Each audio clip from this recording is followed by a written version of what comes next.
Hola, profe, buen día. Buen día. Buen día. ¿Cómo les va? ¿Todo bien? Buen día, profe. Bien. ¿Cómo va, profe? Buen día. Buen día, buen día. A ver, les voy a compartir el QR de las asistencias.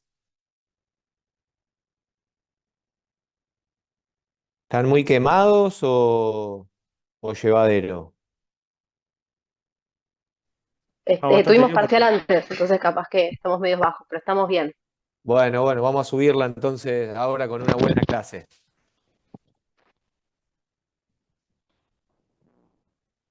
Vamos a subirla un poquito. A ver. Ahí está. Profe, Dime. buenas tardes. Le hago una pregunta por el tema de la grabación de la clase.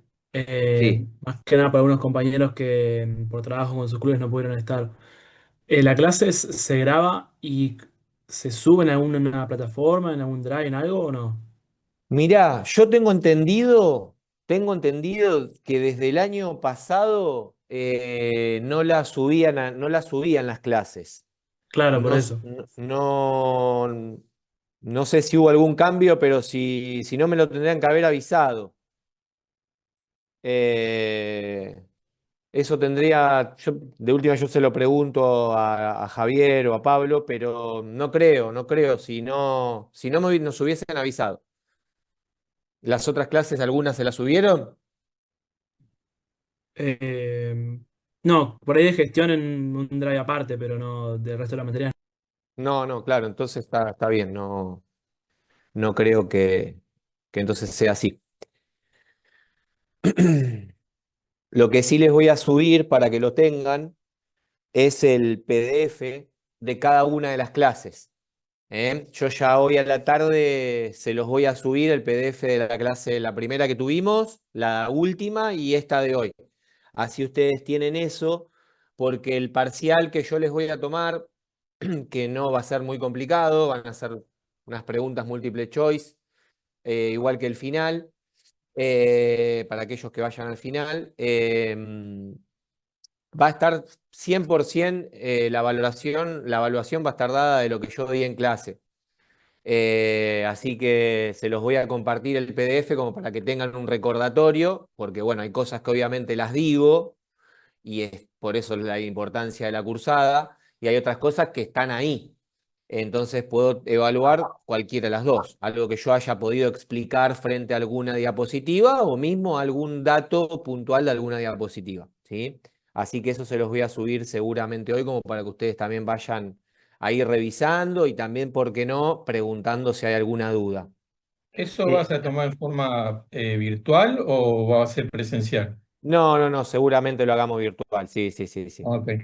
Sí, porque presencial, la realidad es que hay que aprovechar para meter clases con contenidos y aprovechar que están ahí, la presencialidad, ¿viste? O sea, dedicarse a una clase presencial a tomar un examen es como que siento que desaprovechamos ese encuentro, ¿viste?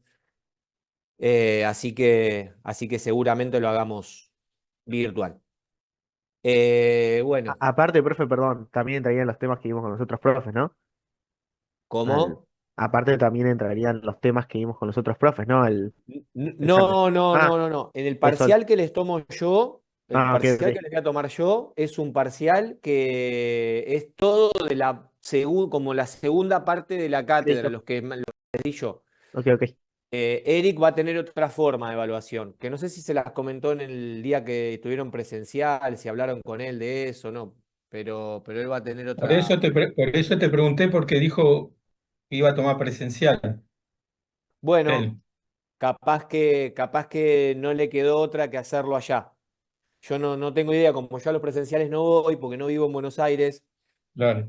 no tengo idea. Capaz que en una de esas no le quedó otra que hacerlo en forma presencial, por una cuestión de cantidad de clases, porque con nosotros ya tenemos como predestinada las cantidades de clases que damos cada uno. Entonces, Ok. a lo mejor, como este año se sumó Pablo, que eso también no lo había pensado, este año se volvió a sumar Pablo, que Pablo fue el docente, el primer docente en realidad de esta cátedra. De hecho, yo lo tuve a Pablo como docente. A lo mejor, bueno, la cantidad de clases no dan como para poder hacerlo de esa forma. Así que puede ser, ¿eh? Si ya lo hablaron con Eric, entonces debe ser así. Bueno, ¿estamos para arrancar? Vamos, estamos bien. Bueno, vamos a poner entonces para que se grabe, porque esto tengo que mandarlo a la universidad yo. Las clases las tengo que mandar, eso ahí sí, a la universidad van. Ahí está, reanudar grabación. Recording in Bueno, progress.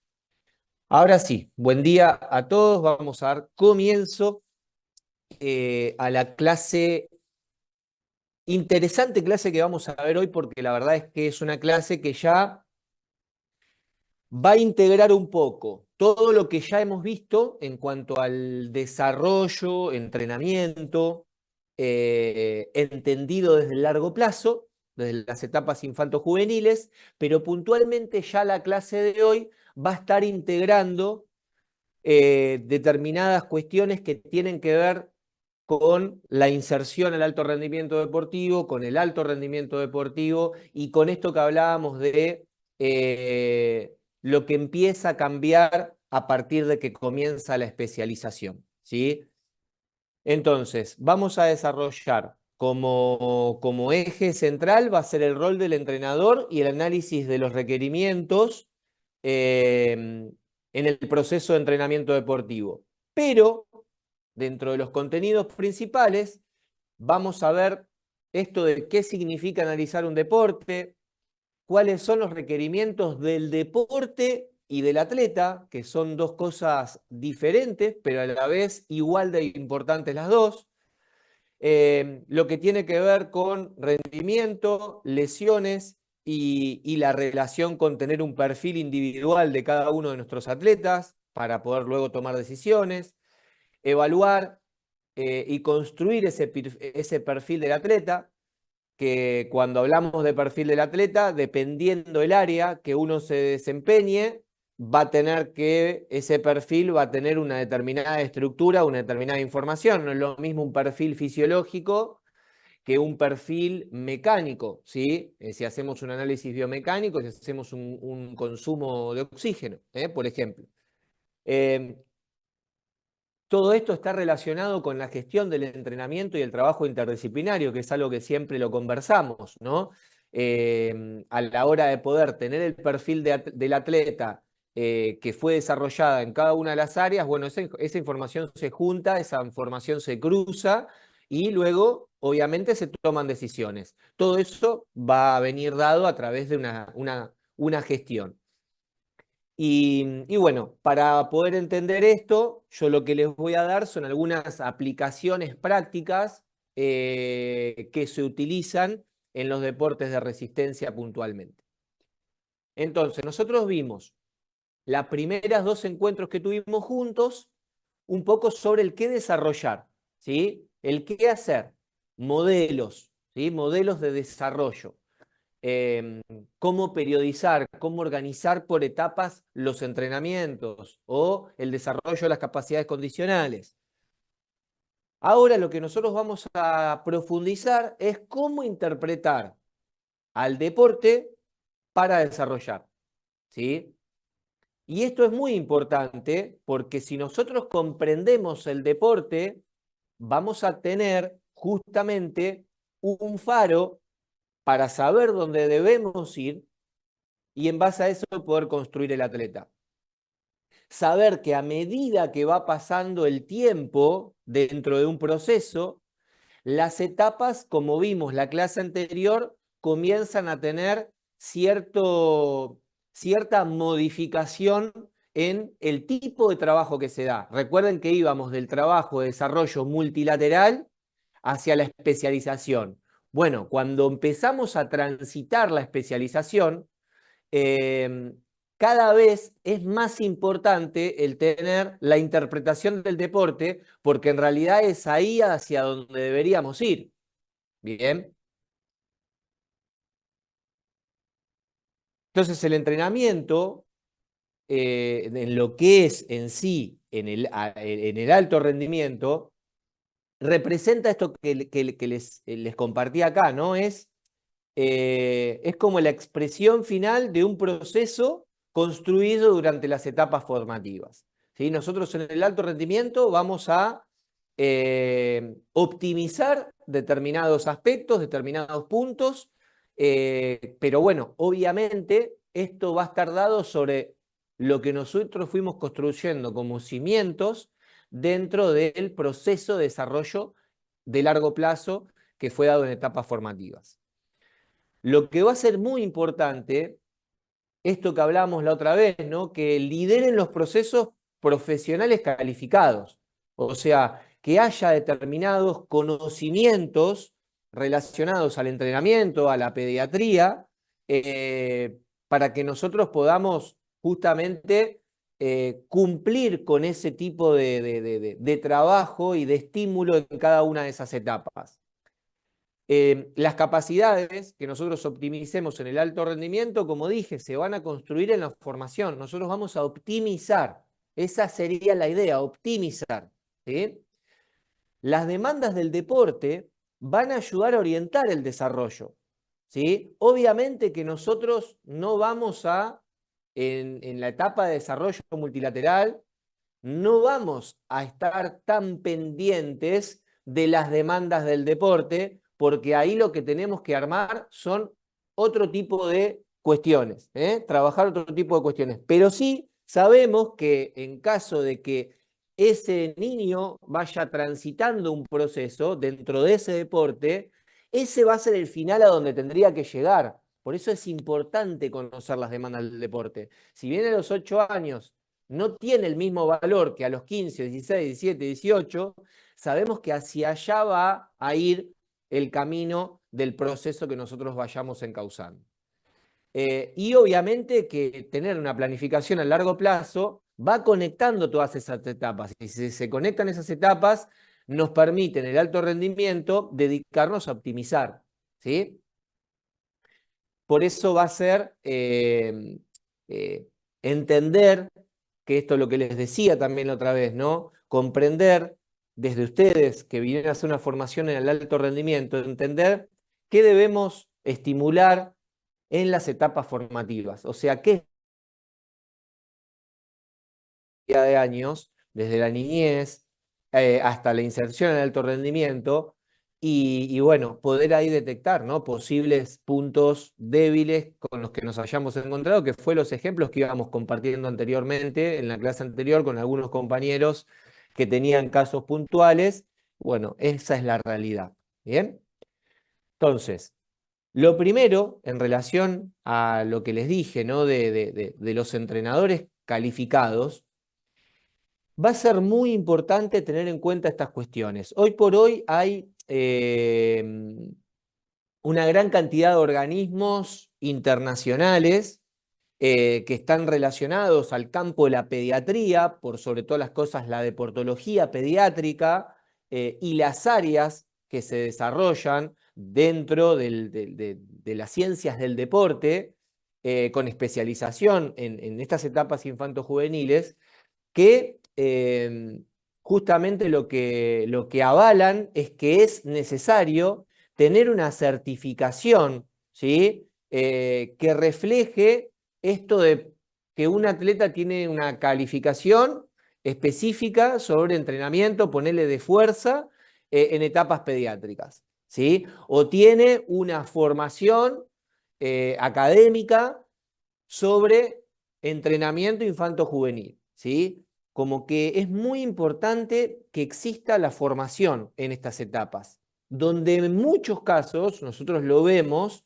en las etapas infantiles, por sobre todas las cosas, que lo hemos también traído como algún tema en algún momento, de que se hace todo lo contrario. Se termina pensando en llevar muchas veces los entrenadores con mayor formación al alto rendimiento y terminan yendo a trabajar personas que ni siquiera tienen una formación, solamente tienen el amor por lo que quieren hacer a las etapas infantiles, ¿sí? Entonces, es muy importante poder formarse en esto, tener cierta calificación para poder desarrollar proyectos en las etapas formativas, que muchos de ustedes van a tener la posibilidad de hacerlo, Y obviamente poder justamente insertar cierta estructura de trabajo en instituciones deportivas donde podamos trabajar de acuerdo a las edades, de acuerdo a los momentos, de acuerdo a cada una de las etapas, aquellos puntos que fuimos desarrollando en los encuentros anteriores para, bueno, llegar al alto rendimiento, a la inserción al alto rendimiento de esos adolescentes que pasaron por todas esas etapas con en cuanto a la parte motriz, con un buen bagaje motriz, con buenas herramientas desde lo motriz, con un desarrollo progresivo, respetando ciertos estadios de la maduración, donde podamos haber metido esa información, ¿sí? Ese estímulo en cada momento que en realidad se debería hacer, ¿sí? Obviamente nunca es tarde y siempre podemos trabajar de una forma profesional y si tenemos que volver atrás en algo como habíamos hablado, lo tenemos que hacer porque sabemos que es una inversión de trabajo y de tiempo para lo que venga, se va a hacer, pero bueno, nosotros ya tenemos planteado un poco con lo que fuimos compartiendo y seguramente lo conversaron con Eric, sobre, bueno, cuál sería más o menos el camino que por el que debería transitar un atleta, ¿sí? Que debería haber transitado un atleta si fue obviamente construido desde la niñez. Ahí vi que alguien levantó la mano, si quiere pregunte o no sé, opine o lo que sea. Hola, profe, buenas. No, quería que hace no mucho Gareca, cuando estaba en Perú, habló un poco de esto y él decía que bueno, hablaba justamente de la estructura peruana, ¿no? Pero decía que las formativas era como cualquier cosa, no había una estructura, que llegaban jugadores a primera que no sabían controlar la pelota o no sabían cabecear, y que él criticaba que se les daba mucha atención a lo táctico y no tanto a lo técnico, coordinativo, físico. Él habló más que nada de lo que es técnico-táctico, no tanto de lo físico, pero bueno, medio que va de la mano. Y Claro, decía como que, bueno, que él decía, el gran problema es que en las etapas formativas no está el dinero. Entonces, los mejores entrenadores terminan llegando al alto claro, nivel y en las exacto. etapas formativas donde quizás no hay dinero, terminan estando los que empiezan y que tendría que ser, no dijo que tendría que ser al revés, pero tendría que, sí, tendría que ser un lugar en los mejores, decía él. Los mejores tienen que estar en las etapas formativas y después en el alto nivel es mantenerlos, o sea, medio que decía eso, ¿viste?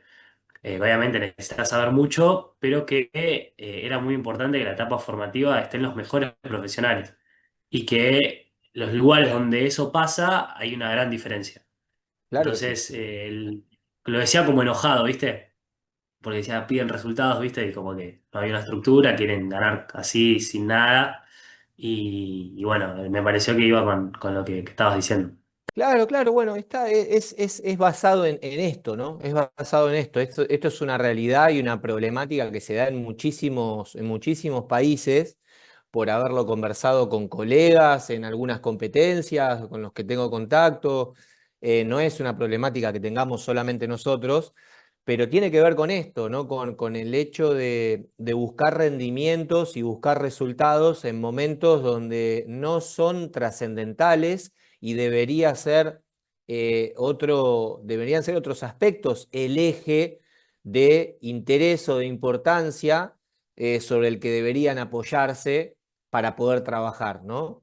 Entonces tiene que ver con esto. Y obviamente que en cuanto a que tienen que estar los mejores en las etapas formativas, yo creo que lo importante es que existan especializaciones. Para mí los mejores tienen que estar en todos los momentos. O sea, en el alto rendimiento tiene que haber gente buena, o sea, buenos profesionales con conocimiento, que vayan adquiriendo experiencia, que estén siempre ahí a la vanguardia de encontrar o generar algo que sume, que aporte. Y estar siempre obviamente actualizados, pero también después en las etapas formativas profesionales que estén especializados en esas etapas. Yo creo que ahí donde hay que hacer realmente el cambio. Y, y bueno, también es un poco la idea de esta cátedra, ¿no? De generar estos disparadores, ¿no? De que si bien nosotros, yo mismo hice la misma licenciatura que están haciendo ustedes hace muchísimo ya, y si bien uno viene a buscar determinado conocimiento en relación al alto rendimiento, por sobre todas las cosas, porque hay una gran cantidad de colegas, de profes que ustedes tienen que estamos relacionados al alto rendimiento y le vamos a poder compartir experiencia en nuestro lugar, de nuestros deportes, pero también entender esto, ¿no? Esto es parte del alto rendimiento. O sea, en realidad el alto rendimiento es el final de todo esto, ¿sí? Entonces, comprender, aunque sea mínimamente, lo que sucede o posibles propuestas sobre lo que se sugiere hacer, me parece que está bueno, ¿no? Para esto, para que ustedes puedan ahí tener este tipo de reflexiones, ¿sí? No sé si alguno más preguntó, me pareció que había otro con la mano levantada mientras Sí, hablaba yo, Juan. profe, pero iba por el mismo lado del compañero. Buenísimo.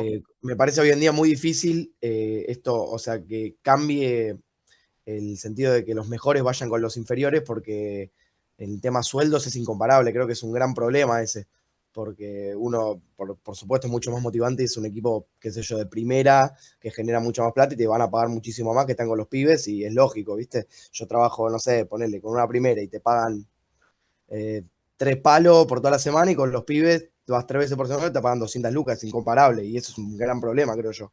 También Es está un gran bueno. problema.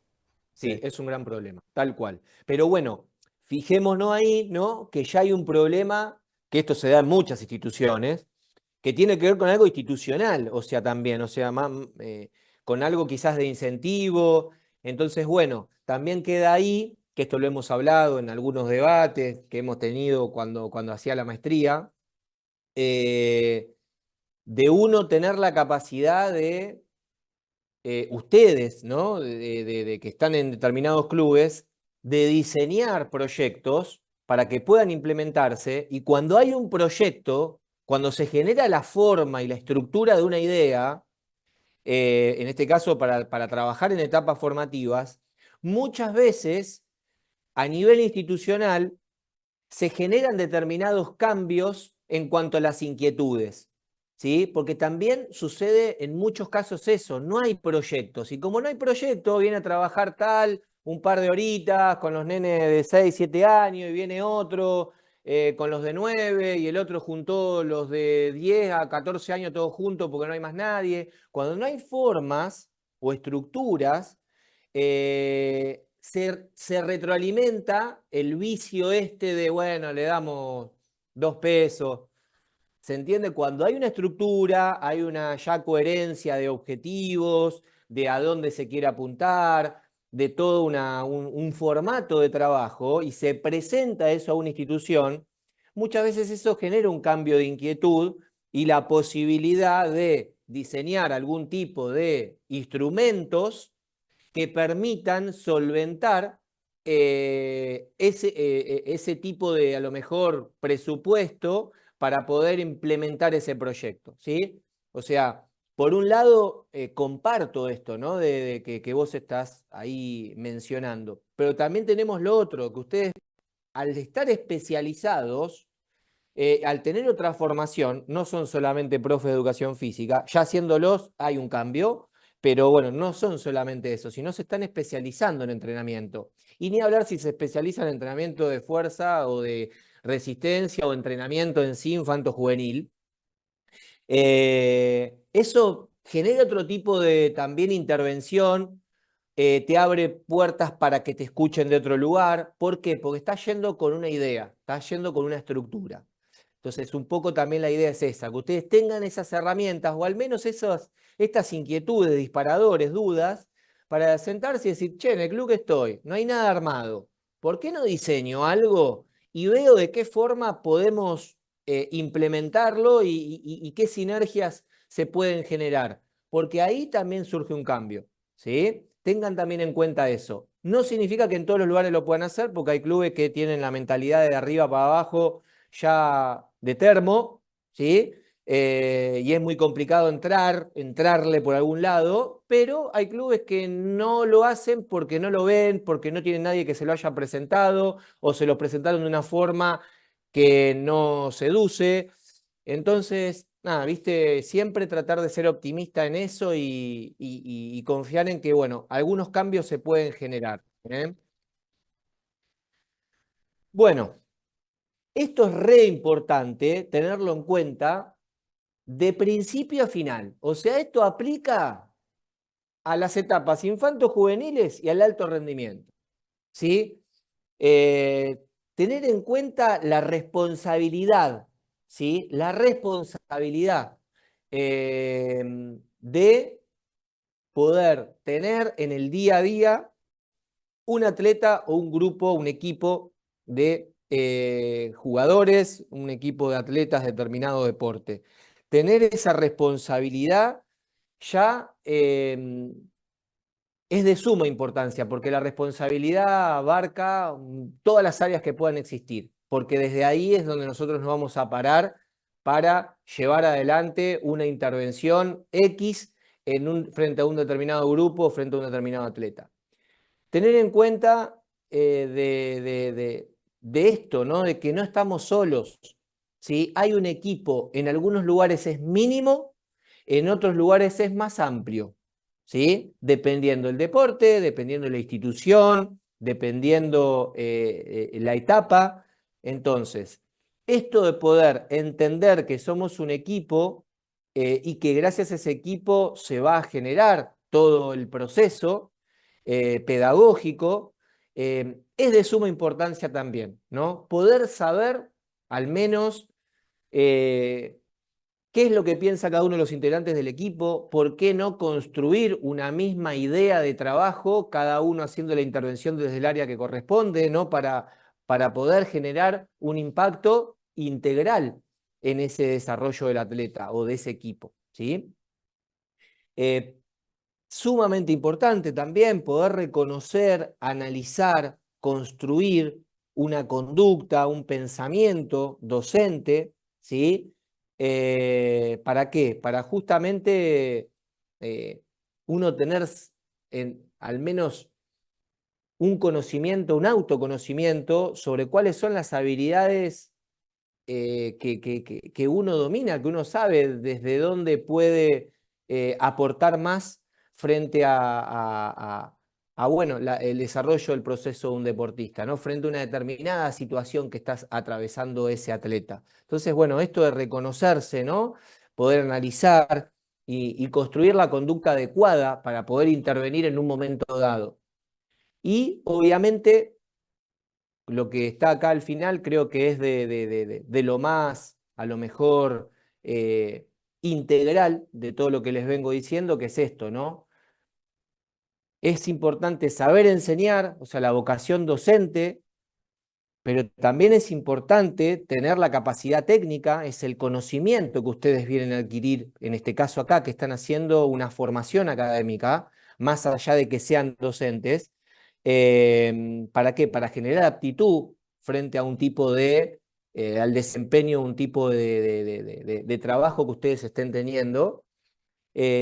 Y algo que es muy importante hoy y cada vez tiene mayor relevancia, más allá de lo técnico y de la vocación que podamos tener docente, el saber relacionarse, esto no de poder, como también el desarrollo cognitivo, ¿no? De tener esa parte humana, esa parte de lo que hoy se utiliza mucho, ¿no? Esta palabra que se utiliza mucho de la empatía. Creo que ahí se termina de cerrar toda una forma de actuar, de accionar, que está relacionada 100% a la responsabilidad, que es el primer punto que les compartí, y que hace que tome consistencia, ¿sí? El trabajo que nosotros podamos hacer frente a un atleta o un equipo de atletas, ¿sí? No es solamente el conocimiento o la forma en de lo que lo podamos enseñar, sino también esto, de saber relacionarnos, porque hay momentos y momentos que transita un ser humano, en caso de tener un atleta individual, un deporte individual, o ni hablar cuando estamos en un deporte de conjunto, donde además de haber seres humanos que cada uno tiene en su vida, tiene una vida juntos en la que tienen que convivir. Entonces, me parece que ahí es de suma importancia poder cada vez poder desarrollarse mejor y por qué no adquirir herramientas también, que ustedes, bueno, acá tienen psicología y Rubén lo da de una manera que bueno, le hace mucho foco a esto que estoy mencionando, que tiene que ver con una intervención desde otro lugar, ¿no? Que es la que hace que creo que todo lo que nosotros querramos implementar o hacer tome otro valor. ¿Bien? Y es importante, para finalizar, que tengamos todas estas competencias, todos, ¿no? Todos los que estamos acá. Las primeras tienen que ver con esto que les decía al final, ¿no? Con la escucha activa, o sea, cuando alguien me habla, yo estar escuchando lo que realmente me está diciendo, que a veces no tiene que ver con las palabras, sino desde qué emoción lo dice, qué tipo de movimientos corporales tiene en el momento que está conversando, qué hay detrás de lo que está diciendo, ¿bien? Y obviamente, ¿no? Esto de la integridad, el respeto, la responsabilidad, o sea, ser humanos, básicamente, ¿sí? Y lo puse como primer punto porque la realidad es que cada vez con las exigencias, sobre todo que hoy hay en la vida misma y en la vida deportiva, es muy importante la parte esta, ¿no? De tener competencias en las relaciones personales. Luego, obviamente, tener competencias para el logro, saber dar confianza, inspirar, ¿no? Saber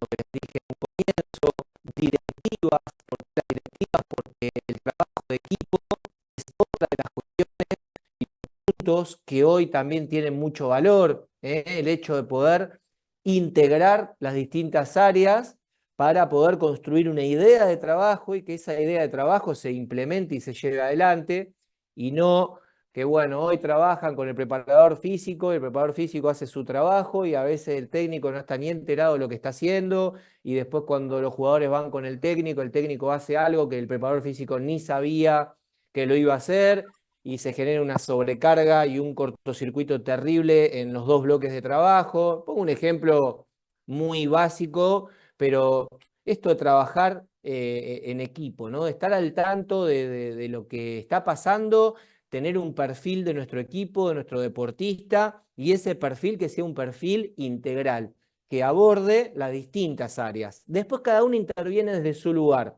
pero sí poder saber y tener una idea de trabajo y objetivos de trabajo, ¿sí? Y bueno, al final es lo que están ustedes haciendo acá, competencias específicas, que esto tiene que ver con el dominio que ustedes tengan desde lo técnico, desde lo táctico, desde el desarrollo de las capacidades condicionales, de la preparación física, ¿sí? Y algo que nos permite ingresar a otros campos de evolución es el tema del idioma, de la informática, hoy por hoy, sobre todas las cosas, más allá del idioma, el tema de la informática, ¿sí? Son dos puntos que me parece que pueden generar un cierto nivel, muchas veces, de limitación, ¿no? El tema de poder, bueno, en mi caso, ya hace unos 10 años más o menos, más de 10 años que decidí justamente ponerme a estudiar inglés, porque no había tenido un muy buen inglés en mi secundaria, ni tampoco lo había hecho como algo particular, como un estudio particular. Cuando comencé a trabajar en el alto rendimiento y me fui dando cuenta de que siempre lo nuevo, lo que te actualiza, está mayormente en el idioma en inglés y que muchas veces tener la posibilidad de en torneos internacionales hablar con entrenadores de otros países. El inglés es el que te abre las puertas a poder compartir ideas, debates, experiencias, conocimiento. Me tuve que poner a estudiar inglés, leer los trabajos publicados recientemente, si bien hoy hay traductores. Bueno, en su momento el inglés te abría las puertas para un montón de cosas que hoy lo sigue haciendo, pero bueno, la informática facilita mucho más este aspecto, ¿no? Y hoy con la inteligencia artificial, que todos ya conocemos, y con todos los softwares que se van realizando para analizar datos, para gestionar entrenamiento, creo que hoy es una competencia de un entrenador tener el idioma y tener dominio de la informática. Por eso no quería dejar también de compartírselos como algo central en estas competencias, ¿sí? Y obviamente que todo esto va a estar inmerso en la gestión, ¿sí? A la hora de gestionar el entrenamiento, nosotros vamos a estar apoyados en estas competencias, ¿sí? Si existe todo esto, o tenemos el desarrollo o al menos la habilidad de poder ir llevando y utilizando algunos de estos puntos, dependiendo la situación que estemos atravesando desde lo deportivo dentro de un equipo, o frente a nuestro atleta, bueno, esto va a estar dado a través de la gestión, que está relacionada a tomar decisiones frente a una gran cantidad de información que podemos tener en datos o información cualitativa, ¿sí? No solo cuantitativa. Bien. Ahí Cristian levantó la mano. Sí, profe, un poco para añadir por experiencia personal, ¿no? Esto de estar siempre en la mejora continua y buscando aprender otras habilidades que a veces uno, en mi caso, me especialicé en lo que es entrenamiento de la fuerza, pero también entendés que las habilidades blandas, y me formé en PNL, en liderazgo, estoy siempre buscando aprender cosas que exceden a lo técnico, a lo específico que uno imparte, y noto que para escalar y crecer como entrenador y llegar a esos atletas que lleguen a ese alto rendimiento implica ser profesionales en todas las áreas que tengamos que abarcar, ¿no? Exacto. Obviamente no podemos saber de todo, pero bueno, No, mínimamente estar no. ¿no? Entender un poco de lo que se trata el resto de áreas que implican a la formación de un atleta. Exacto, exacto. Tiene que ver con eso. Tiene que ver con eso. El atleta es un ser humano, por lo tanto hay competencias, como hablábamos, interpersonales o personales, como quieran llamarle, que tienen que estar presentes porque hay un diálogo, hay un compartir determinados momentos, estados de ánimo, emociones. Bueno, eso ya es eh, transversal a cualquier deporte. Y después vienen las cuestiones deportivas, intradeportivas, que ahí entra en juego la relación entre los atletas, entre el cuerpo técnico, y ahí entra no solo la parte actitudinal o interpersonal, sino que entra en juego la parte técnica. Ahí es donde está mayormente lo que nosotros, bueno, estamos haciendo acá, ¿no? Que venimos a adquirir herramientas para poder desempeñarnos mejor desde lo técnico. Obviamente que eso tiene que estar, pero somos seres humanos, ¿eh? No por eso mismo tienen psicología, tanto con Gustavo y con Julia, con Rubén, porque bueno, eso hoy por hoy es una de las patas de la mesa. Siempre lo fue. El tema que creo que antes no se le dio el lugar por X motivo, varios motivos que no se le va a haber dado lugar en algunos espacios, pero hoy por hoy creo que no hay duda, no hay margen de duda de que si tenemos la posibilidad también de hacer algún tipo de formación, que no tiene por qué ser muy amplia, en esto que vos mencionabas, las habilidades blandas. Yo también hice un diplomado de habilidades blandas y la realidad es que te hace un aporte muy interesante para poder trabajar en equipo, y para poder vincularte con atletas. Está lo que es el coaching ontológico, que no significa que uno vaya a ejercer con eso, ¿sí? Fuera de eso. Nosotros lo estamos haciendo, tomando como una herramienta más para poder relacionarnos y poder mejorar nuestras prácticas, que esa es un poco la idea, ¿sí? Desde la parte humanística, desde la parte actitudinal, así como hacemos un curso de informática, de inteligencia artificial o de idiomas, ¿se entiende? Y así como están acá formándose en la parte técnica. Entonces, Creo que hoy por hoy darle el lugar a poder hacer algún tipo de formación que tiene que ver con la parte humana es central, y obviamente recomendable desde mi lugar. Bueno, gracias ahí por el aporte, Cristian. Bueno, ahora vamos a esto, que es una de las partes también central de esta clase. Comprender el deporte para formar al atleta. Esto es muy importante. ¿Por qué? Porque además de estar entrenando a un atleta, nosotros debemos poder interpretar las demandas del deporte. ¿Para qué? Para orientar el proceso de desarrollo. ¿Sí? Y a medida que van pasando las etapas, que ese proceso de desarrollo tiene mayor componente de especialización, más importante es que tengamos en claro las demandas del deporte, porque es en sí hacia donde vamos. Para eso estamos formando a ese atleta. ¿Sí? Entonces, hay 3 preguntas que nos deberíamos hacer como entrenadores. Ya vimos competencias y el rol. Bueno, ahora viene un poco el tema de tomar acción. Entonces, una de las preguntas es, ¿qué exige realmente el deporte en el alto rendimiento? Cada uno de ustedes está en un deporte y quizás algunos están circunstancialmente y otros estén porque quieran estar y quieren hacer su carrera ahí. Entonces, la pregunta esta es sumamente importante. ¿Qué demandas fisiológicas hay en el alto rendimiento, neuromusculares, técnicas, tácticas, cognitivas? ¿Por qué? Porque en realidad tenemos que ir hacia allá si queremos ser competitivos. ¿Qué capacidades debemos desarrollar progresivamente? ¿Sí? Desde las etapas formativas hasta el alto rendimiento. Hay una parte que es un desarrollo multilateral. Eso atraviesa a todos los deportes, pero cuando empieza a meterse la especialización, ya ahí tenemos que comenzar a meter otro tipo de trabajo que va a ser orientado de acuerdo a las demandas del deporte. Y después, ¿cómo organizamos el entrenamiento? Bueno, es lo que vimos las clases anteriores, que en cuanto a la parte infanto-juvenil, lo que vimos ahí en forma general, y lo que están viendo en la licenciatura, en determinadas materias o cátedras que ven cuestiones bien técnicas, ¿sí? Que tienen que ver con el desarrollo de capacidades condicionales, con la planificación del entrenamiento deportivo, ¿sí? Cómo organizar el entrenamiento.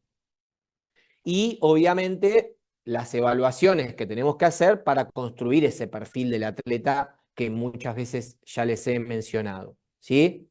Entonces, para comprender las demandas del deporte y construir progresivamente el desarrollo del proceso, ¿no? A largo plazo de un sujeto, el análisis de los requerimientos nos va a permitir orientar las prioridades durante el desarrollo, las últimas etapas del desarrollo formativo, ¿sí? Pero bueno, para todo esto vamos a basarnos en estos 3 pilares o bases funcionales del rendimiento, que es la valoración, la programación y el control de la carga del entrenamiento. Estas 3 bases están totalmente interrelacionadas. ¿Por qué? Porque yo necesito evaluar para programar, ¿sí? La programación la realizo frente a una evaluación que hice tanto del deporte como del atleta, pero esa programación, recordemos que cada día, cada ser humano responde diferente frente a los esfuerzos por distintos motivos que tienen que ver desde lo fisiológico como desde lo psicológico y fundamentalmente, y así de ahí podemos desplegarnos a un montón de causas o factores. Para eso, ¿qué es importante? El control. Si hay programación sin control, probablemente esa programación no esté generando el impacto que nosotros queremos que genere. Pues nosotros cuando programamos una sucesión de estímulos queremos generar un resultado, un impacto.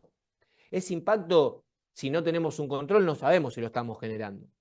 Ahora, todo esto, si nosotros podemos analizar cada una de los pilares, nos vamos a encontrar que hay una cantidad de información increíble, ¿sí?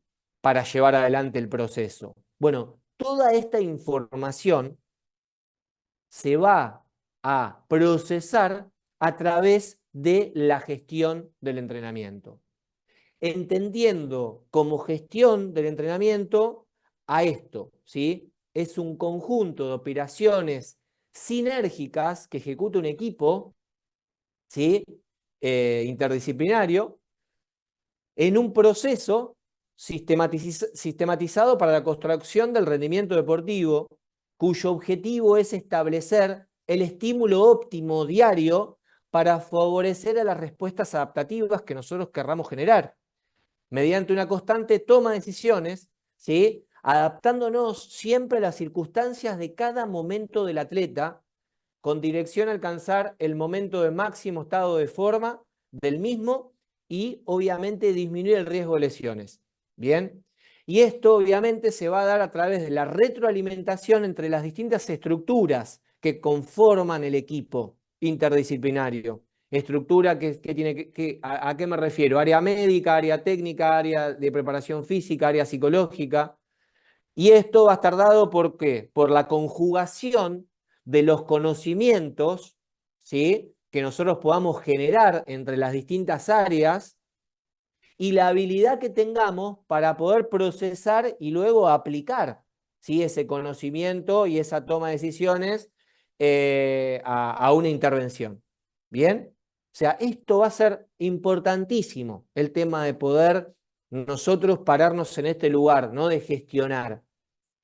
Y la gestión es sinónimo de integración, que es lo que intento siempre poder eh, compartir para incentivar a eso, de que nosotros busquemos integrar, hacer parte a cada una de las áreas, ¿sí? Dentro del proceso, ¿sí? Necesitamos una antropometría, bueno, hagamos parte a la área médica, nutricionistas, hagámoslos parte del proceso. ¿Qué nos recomiendan hacer? ¿Qué es lo que sugieren hacer? ¿Cuál es el perfil antropométrico que nos están compartiendo?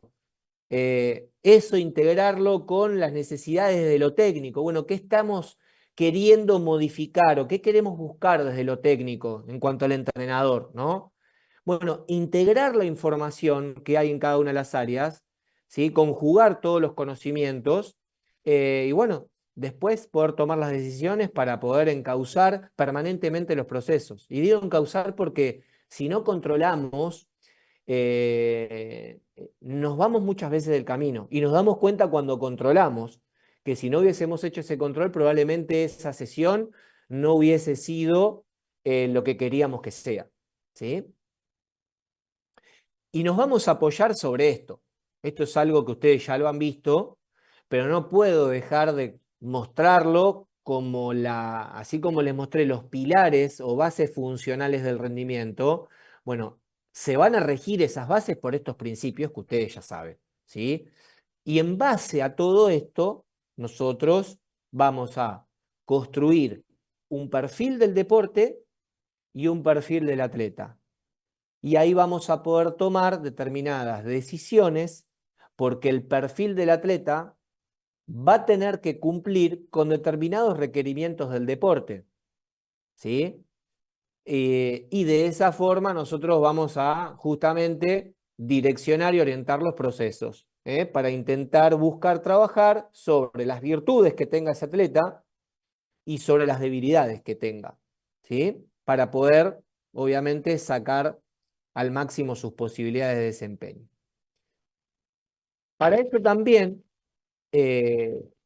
como bien les puse acá abajo, una de las decisiones más importantes que toma un entrenador es definir cuánto tiempo le va a dedicar al desarrollo y cuánto a la competencia. Y acá es donde les vengo diciendo que hay un momento en el que empieza a tomar mucha más preponderancia la especialización que va de la mano también de la competencia. Fíjense en las etapas que ustedes ya conocen, es lo que vimos nosotros, lo que han visto con Eric, ¿sí? Cómo a medida que van pasando las etapas, hay un porcentaje de entrenamiento multilateral, ¿sí? O general y competencia por otro lado, entrenamiento específico, ¿sí? Como a medida que pasa, toma mayor preponderancia lo específico y la competencia frente al entrenamiento general. A pesar de que, como les dije, en la primera parte va a ser siempre entrenamiento general, que es las etapas fundamentales, donde se basa pura y exclusivamente en lo lúdico. Cuando se empieza a incrementar, así todo en el final de este proceso, de este modelo de desarrollo a largo plazo, a pesar de estar ya en la etapa del alto rendimiento, prácticamente, inserción al alto rendimiento, hay siempre presente algo de entrenamiento general, ¿sí? En el único lugar donde todo es basado en lo lúdico y no hay nada relacionado a lo específico es en las primeras 2 etapas. Después ya empieza a haber matices. Entonces, esto es muy importante porque tiene que ver con lo que vamos a ver ahora, con el tema de los requerimientos. Para nosotros es muy importante, a medida que se va desarrollando la competencia y hay mayores niveles de tiempo de competencia o de especificidad, saber hacia dónde debemos orientar el trabajo y la carga de trabajo, ¿sí? Y obviamente, si bien, como les dije recién, va cambiando la relación de entrenamiento-competencia, es cómo decidimos que entrenar en cada momento, ¿sí? O sea, ¿qué vamos a entrenar en cada momento? Y bueno, acá tiene que ver con esto. Nosotros vamos a decidir qué entrenar en cuanto a lo específico, ¿no? Me refiero que estos son, a medida que van pasando las etapas, como les dije, hay mayor preponderancia a lo específico y la competencia, vamos a tener que sí o sí conocer qué necesitamos, qué necesita este atleta para poder cumplir con las demandas del deporte y cuáles son los requerimientos que tiene el atleta mismo. O sea, no solo cómo es el deporte, sino cómo es nuestro atleta, ¿sí? Qué niveles de prestación tiene en determinadas capacidades y qué niveles de prestación hay en esas capacidades con atletas del más alto nivel de ese deporte. ¿Bien? Y para eso vamos a poder establecer el análisis de los requerimientos. ¿Qué son los requerimientos? Dentro del contexto deportivo es una necesidad, ¿sí? Es una necesidad. Nosotros tenemos atletas que necesitan de algo, de un componente, ¿sí? Para poder hacer frente a las demandas de ese deporte. Hay una funcionalidad, ¿sí? Hay un número de interacciones dentro del sistema. No es lo mismo si analizamos los requerimientos del fútbol, donde tenemos una cantidad X de aceleraciones, de desaceleraciones, de cambios de dirección, a analizar los requerimientos del básquet, que si bien hay determinadas interacciones que tienen que ver con el fútbol, que son arranques, frenos, hay una cantidad diferente y una forma en la que se manifiestan diferente, o ni hablar si analizamos los requerimientos de un corredor de maratón, ¿sí? Entonces, en el contexto deportivo el requerimiento es una necesidad sobre determinados componentes y sobre la funcionalidad de un sistema. Entonces nos van a mostrar a nosotros qué elementos y qué funciones son necesarias para alcanzar ese propósito, ese resultado. Por eso es interpretar contextualmente al rendimiento deportivo. ¿Qué necesito? ¿Cuántas veces se da eso que necesito? ¿Qué tipo de interacciones hay entre todo lo que necesito? Porque no necesito una sola cosa, ¿sí? Hay distintas variables de análisis en el deporte, ¿sí? Entonces, ¿cómo se interaccionan esas variables? ¿Y cuántas interacciones se generan? ¿Bien? ¿Y para qué nos va a servir conocer estos requerimientos? Para justamente diseñar procesos de desarrollo más, obviamente, con coherencia y que sean efectivos, ¿sí? Por eso es orientar la carga a medida que entramos en las etapas de especialización y cada vez darle un mayor lugar a este tipo de carga, ¿sí? Y esto tiene que ver con diseñar entrenamientos específicos. A la vez nos va a permitir identificar los perfiles ideales de nuestros atletas. O sea, si yo analizo las demandas de un deporte y analizo el perfil de mi atleta, me voy a dar cuenta cuánto me falta de eso que necesito para poder cumplir con esas demandas, ¿sí? Ni hablar que me va a permitir prevenir lesiones con una preparación adecuada. ¿Por qué? Porque si yo analizo las interacciones de los requerimientos y qué tipo de requerimiento hay, me voy a dar cuenta que hay una repetitividad de una determinada acción o determinadas acciones, que el gesto técnico tiene determinadas características y que eso va acompañado de determinadas lesiones típicas que se generan en ciertos deportes. Bueno, esto me va a justamente contribuir también a eso, además de orientar los procesos, a intentar prevenir lesiones. Y claramente el final, optimizar el rendimiento en competencia. Si yo entiendo para qué preparo a mi atleta, justamente me va a dar claridad y voy a diseñar estrategias que van a tener un nivel de objetividad muy alto. Y esto va a depender mucho de qué forma analizo los requerimientos. Hoy hay dispositivos tecnológicos que nos permiten contar todo, ¿sí? Hoy en un medio maratón, en un 10.000 metros de pista, en una maratón, en mi caso, puedo medir longitud de la zancada, frecuencia de paso, tiempo de contacto, nivel de stiffness, de rigidez muscular que tiene el deportista en todo el transcurso de la carrera, oscilación vertical.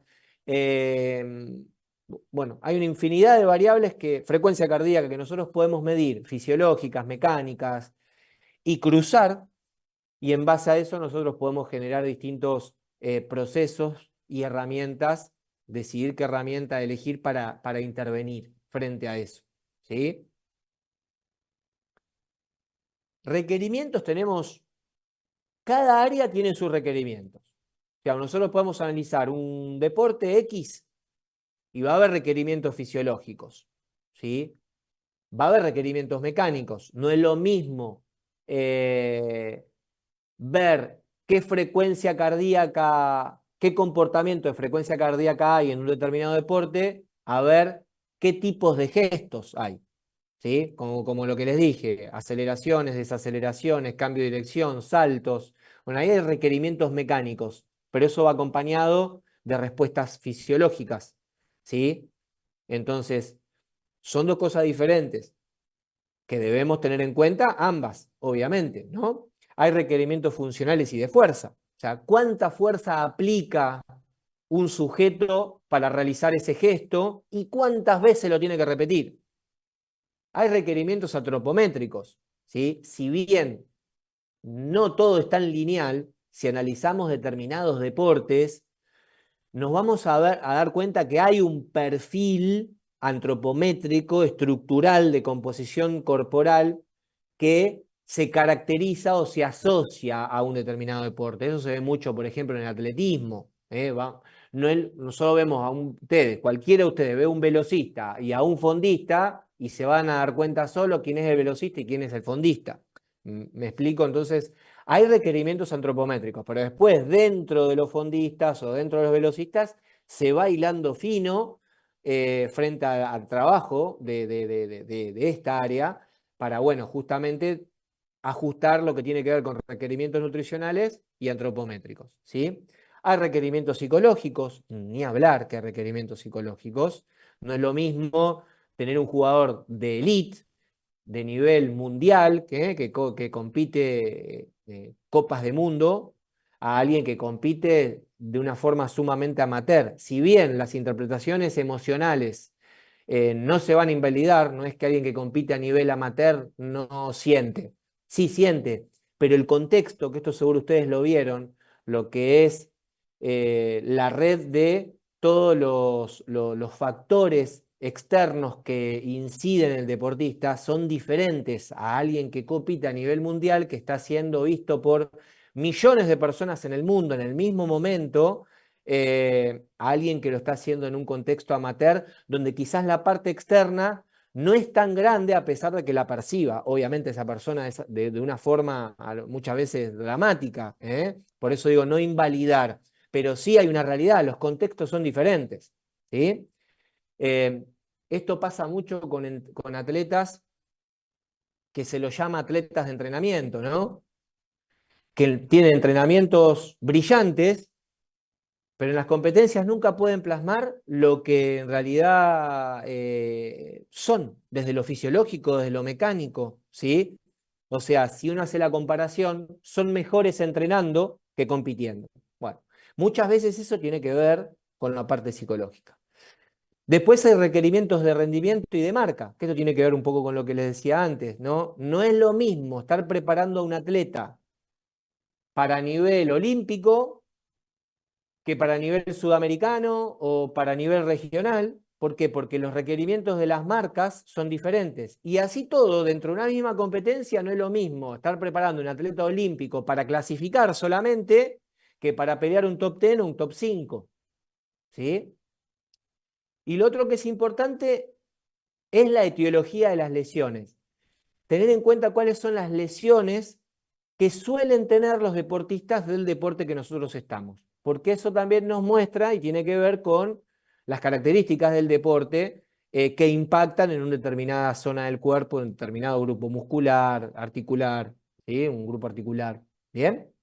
Bueno, todo esto va a ser analizado por un equipo interdisciplinario. ¿Sí? ¿Por qué? Porque acá estamos hablando de área médica, área técnica, área física, área psicológica.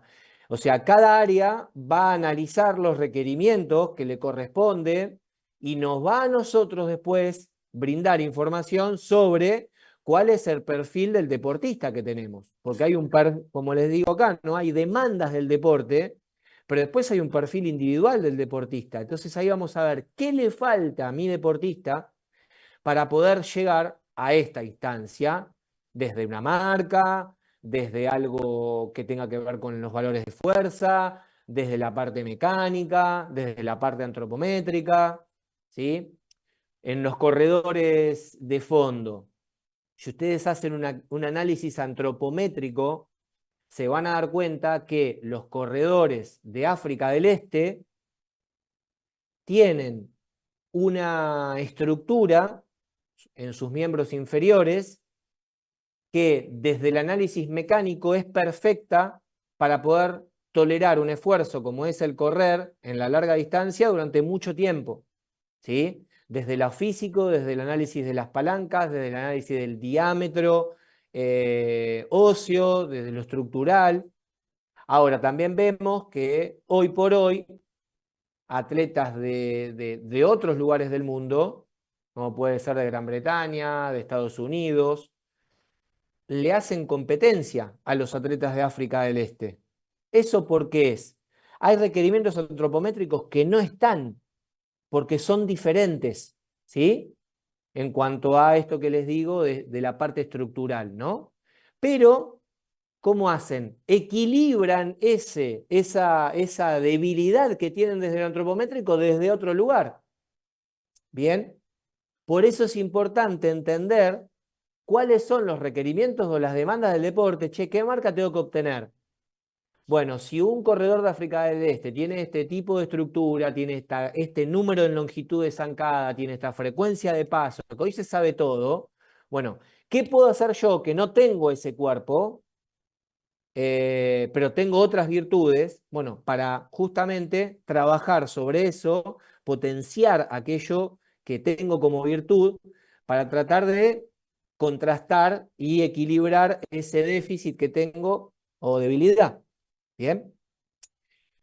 Y esto se resume en esto que ustedes pueden ver acá, ¿sí? La pirámide es siempre llegar al más alto rendimiento y obtener los mejores resultados deportivos. ¿Qué queremos como entrenadores? Que nuestro atleta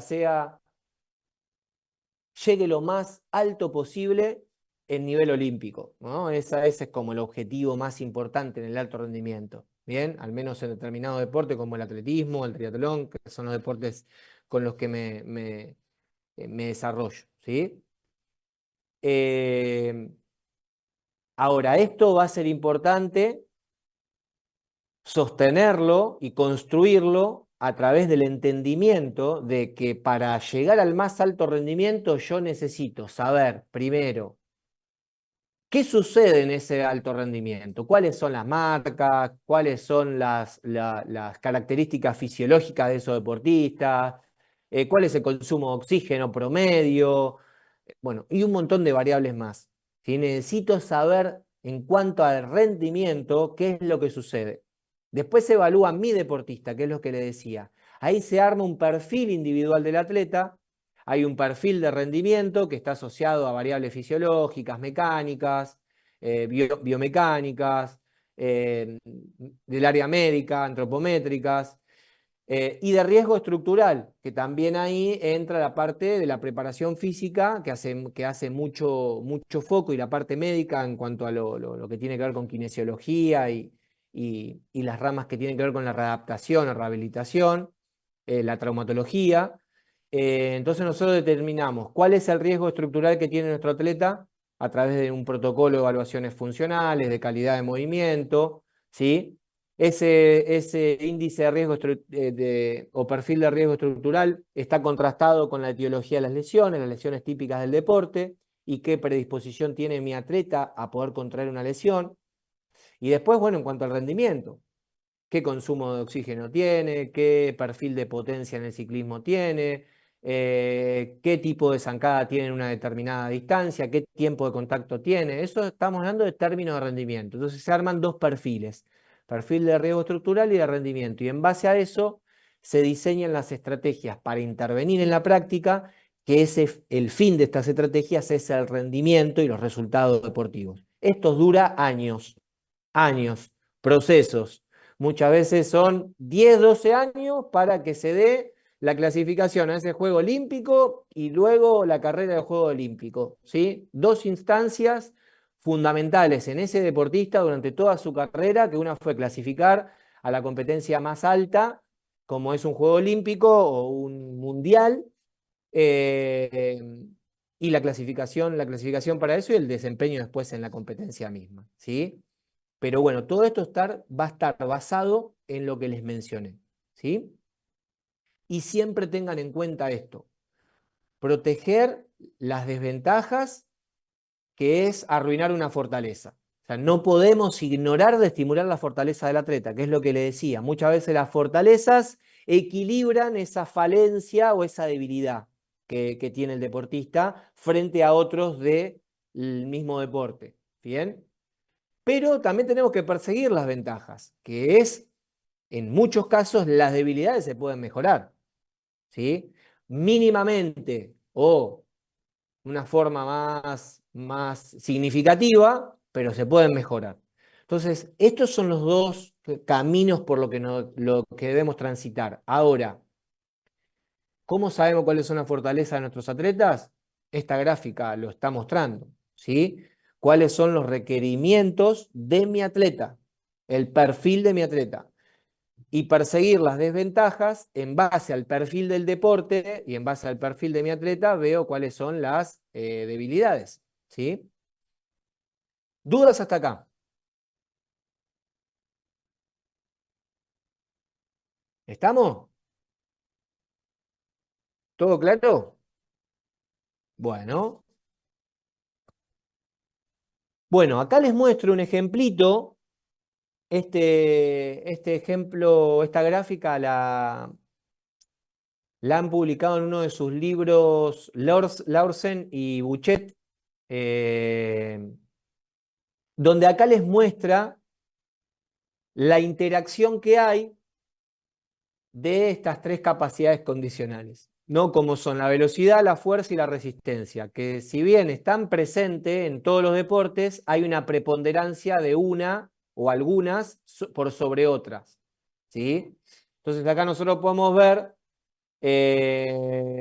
cómo tenemos las pruebas más cercanas a la velocidad en este punto, las pruebas más cercanas donde hay predominantemente un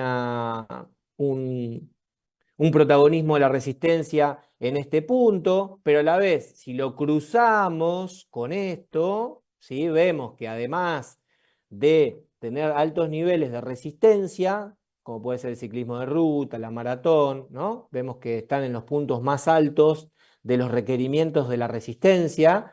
También es necesaria tener determinada cantidad de fuerza para producir una determinada velocidad de desplazamiento, porque en cierta forma va a ganar el que más rápido atraviese la línea de llegada. Por lo tanto, la fuerza y la velocidad son importantes. Pero bueno, después va a venir lo otro que es la economía, ¿no? ¿Cuánto gasta la persona para poder, el atleta, para poder llegar a esa línea de llegada, valga la redundancia, en un determinado tiempo y llegar primero que todo el resto de los competidores, ¿sí? Entonces ellos lo que acá muestran es que hay una relación entre las capacidades condicionales y esto tiene que ver con los requerimientos generales del deporte, porque después, si analizamos cada una de las pruebas, tienen sus propios requerimientos, pero en términos generales, analizando solo capacidades condicionales, acá ya vemos determinadas características asociadas a las capacidades. Y tenemos, obviamente, deportes que están especializados en fuerza, esto es analizado más de la preparación física, especialistas en fuerza, que son los levantadores olímpicos, el powerlifting, ¿sí? Un lanzador de martillo o lanzador de bala, son especialistas en fuerza, ¿sí? Donde la fuerza es dominante en ese deporte. Obviamente la velocidad, lo coordinativo, pero la fuerza es dominante en ese deporte. Y luego tenemos a deportes que son, como dice Jovanovic, generalistas en fuerza. ¿Qué quiere decir esto? Que tanto en el fútbol, el rugby, los deportes de fondo, como un maratón, ciclismo de ruta, la fuerza es importante, porque sin fuerza no avanzan, no se puede hacer nada, no nos movemos. Pero ¿qué sucede acá? La fuerza es un complemento y algo más que se debe trabajar para poder justamente construir rendimiento deportivo. En los deportes como los lanzamientos es central. Si no hay fuerza, ese tipo de deporte no se puede llevar adelante, ¿sí? O sea, no hay chance. La potencia, la fuerza, la velocidad son centrales, ¿sí? Esa es como la diferencia que marca Mladen Jovanovic, donde él categoriza en relación a la fuerza a los deportistas en especialistas en fuerza, asociados a determinados deportes con determinadas características y generalistas en fuerza, ¿sí? Y luego, para hilar un poquitín más fino, si analizamos, por ejemplo, el triatlón, nos vamos a dar cuenta que este autor, Joy Friel, a la vez diseñó uno de los software de gestión de entrenamiento más importantes del mundo para poder analizar justamente datos de entrenamiento en deportes de resistencia. Él dice que la resistencia, como les dije anteriormente, se basa sobre la fuerza y las habilidades técnicas. Las habilidades técnicas están asociadas a la velocidad de desplazamiento como a la técnica de ejecución del gesto. Por eso es habilidades de velocidad, ¿sí? Como que se soporta en eso, y la fuerza y la velocidad van de la mano, ¿sí? Entonces, nosotros tenemos que construir resistencia, sostener un esfuerzo dado, pero mayor sea ese esfuerzo que podemos sostener ese tiempo, mejor, obviamente, ¿no? Ahora, lo otro que hace es analizar habilidades que son avanzadas. ¿Qué quiere decir esto? Que hay algo que sucede entre la fuerza y la velocidad, que es la potencia. Hay algo que sucede entre la fuerza y la resistencia, que no es lo mismo tener fuerza que sostener la fuerza en el tiempo. Y hay algo que sucede entre la resistencia y la velocidad, que es que yo puedo ser muy veloz, pero si esa velocidad no la puedo sostener en el tiempo, o si no puedo tener la capacidad de sprintar los últimos 1000 metros de un 10K, de una distancia olímpica de triatlón, me voy a quedar con una habilidad sin poder desarrollar. ¿Por qué son habilidades avanzadas? Porque hoy por hoy muchas carreras se definen por detalles que tienen que ver con estas cuestiones. Hoy, si ustedes ven, por ejemplo, un triatlón de distancia olímpica, se van a encontrar con que la mayor cantidad de tiempo de la prueba, los atletas van en un grupo produciendo esfuerzos juntos, y la prueba se define en los últimos 1000 metros, que vienen 6, 7, 8 atletas corriendo, y ahí empiezan a abrirse, a cambiar los ritmos. y obviamente gana el que tiene la mayor posibilidad de producir el mayor esfuerzo y desplazarse a una velocidad más alta que los demás en ese último tramo de la carrera. ¿Sí? Entonces, a eso él le llama habilidades avanzadas en lo que es el análisis de este continuum que hay, esta relación entre las capacidades coordinativas y condicionales. Bien. Por otro lado, hoy es recontra importante, lo vamos a ver más adelante, tener en cuenta la relación que hay entre la potencia que produce un sujeto frente a su peso corporal. Nosotros podemos ver que dos sujetos producen la misma potencia de pedaleo en el ciclismo, pero no es lo mismo que produzcan la misma potencia y que tengan pesos diferentes de corporales a que tengan el mismo peso. Si tienen el mismo peso, no hay diferencia. Ahora, si produce un sujeto la misma potencia que otro y pesa menos, es porque está produciendo más vatios en relación a su peso corporal.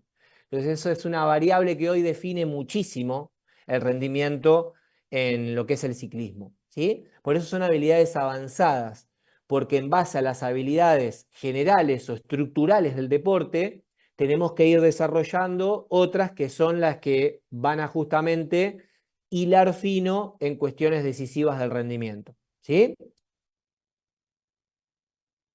Entonces, yo lo que hice ahora fue, más que nada, hacer un análisis conceptual, ¿sí? De lo que son los requerimientos, como vimos el rol del entrenador, pero ahora lo que voy a hacer es compartirles una interpretación aplicada del rendimiento. ¿Qué quiere decir eso? Que vamos a ver información real, ¿sí? Donde vamos a analizar las demandas de un deporte determinado, cómo se utiliza eso para construir un perfil del atleta. Bueno, en base a eso vamos a ver cómo orientarlo a la planificación, ¿sí?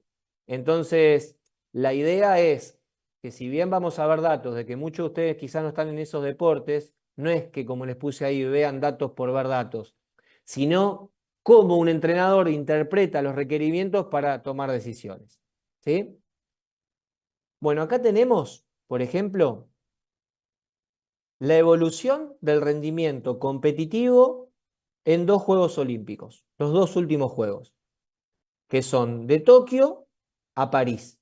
Entonces ustedes acá pueden ver, ¿no? En muchas pruebas, esto obviamente puede variar por condiciones climáticas, por el terreno de la competencia, no necesariamente en todas las pruebas va a haber mejoras, porque depende muchísimo de los circuitos, pero bueno, en muchas pruebas obviamente van a haber mejoras, en centímetros, en metros o en tiempo, en un tiempo determinado, ¿sí? La idea no es analizar las marcas, sino que ustedes puedan comprender, ¿sí? De que nosotros no tenemos que solamente observar el presente del atleta. Bueno, mi atleta tiene esta marca hoy y bueno, vamos a tratar de hacer tal cosa o tal otra, sino comprender hacia dónde va evolucionando cada deporte, ¿sí? Es muy importante saber de que cuando terminamos un juego olímpico, ¿sí? Y nuestro atleta metió una determinada marca mínima para poder ingresar a los juegos, eh, sabemos automáticamente que después de ese proceso, ya ese techo se va a desplazar a un nivel de complejidad mayor y ya vamos a tener que encauzar el trabajo, a pesar de que las marcas mínimas no se saben en el mismo momento que terminó un juego, no se saben a los 2 meses para preparar los juegos que viene. Sabemos que dependiendo el nivel de progreso y de evolución del deporte, hay un estimado que sabemos que se va a reducir en términos de tiempo y tenemos que empezar a construir esa marca, ¿sí? Antes de que esa marca sea oficializada. Y esto es importante entender hacia dónde evoluciona el deporte. Y así todo, saber de que si estamos preparando un atleta de un deporte de tiempo y marca, como son pruebas, por ejemplo, de lanzamiento, de pista, ¿no? De velocidad, de medio fondo. Bueno, Entender de que para entrar top 20 hay un requerimiento de marca determinado, para entrar en top 10 hay otro requerimiento de marca y de tiempo determinado, y para simplemente entrar a un juego olímpico, bueno, otro requerimiento. Entonces, ahí también es importante que dependiendo la calidad del atleta y el nivel de rendimiento del atleta, hay ciertos requerimientos de marca y de rendimiento que nosotros tenemos que saber, puntualmente el entrenador lo debe saber y nos lo debe trasladar a nosotros que somos lo que vamos a aportar desde nuestro lugar para eso, que es hacia donde se va a orientar el trabajo. ¿Por qué? Porque después de nosotros saber la marca que debemos construir, tenemos que ver los mecanismos sobre cómo construirla. Y esos mecanismos van a estar dados por otros requerimientos que son fisiológicos. Lo fisiológico puede ser mejorar el consumo de oxígeno en relación a la economía, ¿no? Que gaste menos para realizar esa prueba a lo que gastaba. Que obviamente mejore sus niveles de fuerza para que esa economía se haga valer, o sea, que tenga mayor soporte, ¿no? Frente al esfuerzo, para que ese esfuerzo no le genere el mismo costo. Mejorar la zancada en 3-4 centímetros en un corredor de fondo. ¿Para qué? Para que pueda justamente tener un desplazamiento en metros mayor, y al tener un desplazamiento mayor, lo que hace es, obviamente, disminuir el tiempo para realizar esa prueba, ¿sí? Disminuir los tiempos de contacto, que esté menos tiempo en el suelo. Entonces, la marca es importante porque es hacia dónde vamos. No es lo mismo una marca sudamericana, una marca panamericana, una marca para nivel olímpico, y no es lo mismo, como les digo, marcas para pelear podios o marcas para estar dentro de los 10 mejores, 20 mejores o 30 mejores. ¿Sí?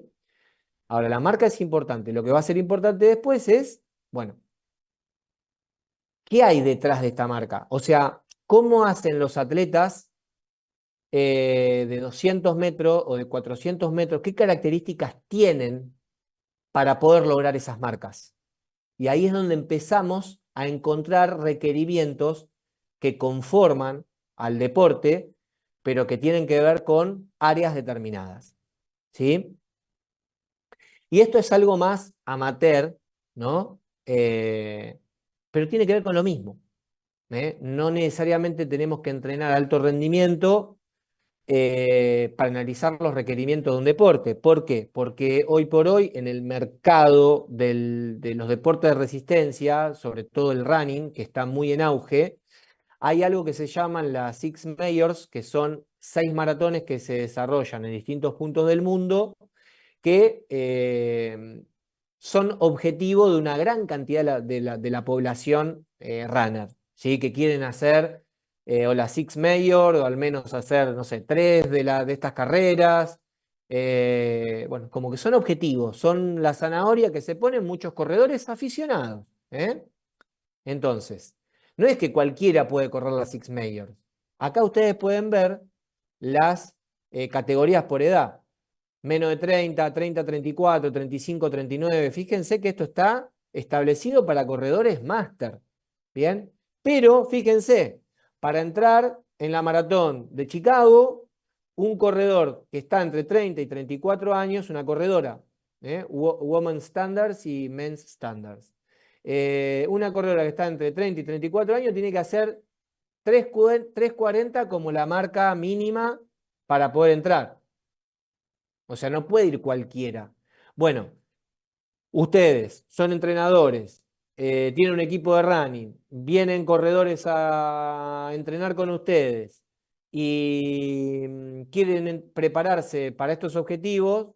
Bueno, ustedes tienen que saber de que en base al perfil del atleta que ustedes tengan, pues lo van a evaluar, van a saber que hay unas demandas y requerimientos que tiene el deporte, que en este caso es un requerimiento de marca. Che, tengo mi atleta que corre en 3 en 3:55 en 4 horas la maratón y quiere hacer la maratón de Chicago. Bueno, ya hay un proceso que se orienta en base a la marca, ¿sí? No importa el nivel, es aficionada. Bien, entonces se direcciona el trabajo hacia ahí. Después ustedes ven qué tipo de trabajo, cuán real es, porque también queda en ustedes después en bajarle la línea de, che, es imposible que lo hagas el año que viene, tenemos que tener mínimo 2 años, o tenemos que tener 3, o no, no la veo con vos. ¿Por qué no apuntás a otra cosa? Eso se ve después. Desde donde uno lo haga el análisis, de qué forma lo dice, qué sugiere, ¿sí? Y después, bueno, ni hablar que las herramientas para intervenir también, tiene que ver con la planificación, ya tienen que ver con algo más técnico. Esto tiene que ver con analizar el deporte, que el deporte está ligado al perfil individual del atleta, ¿sí? Eso es así. Ahí alguien levantó la mano, creo que Cristian. Sí, profe, quería preguntarle yo a usted si preparó o prepara a alguien para estas carreras y si le ha tocado a alguien decirle, che, mirá, no llegás, tipo, con lo que necesitas. Mirá, a mí lo que me pasa, tengo un montón de atletas, tuve, porque no siempre están corriendo maratones, y tengo ahora actualmente una gran cantidad de atletas que hizo alguna de estas pruebas, que hizo, bueno, algunos las hicieron todas, Ah, algunos hicieron solo una, aspiraron a meterse al menos en una, ok. y lo que a mí me pasa, al yo solamente darles la preparación física, eh, no me toca tanto decirle esto, ¿no? O sea, al que más Ah, le tocaría decirlo es al entrenador. claro, claro, el de running, tal cual. Claro, al que más le toca decirlo. Pero yo lo puedo decir desde otro lugar, desde un lugar constructivo, que es, che, tenés esta problemática estructural, tenés esta lesión, no sé, tenés una periostitis que te fue y te vino, que fue por eso que empezamos a entrenar la parte de fuerza porque no la podía Claro. sacar adelante.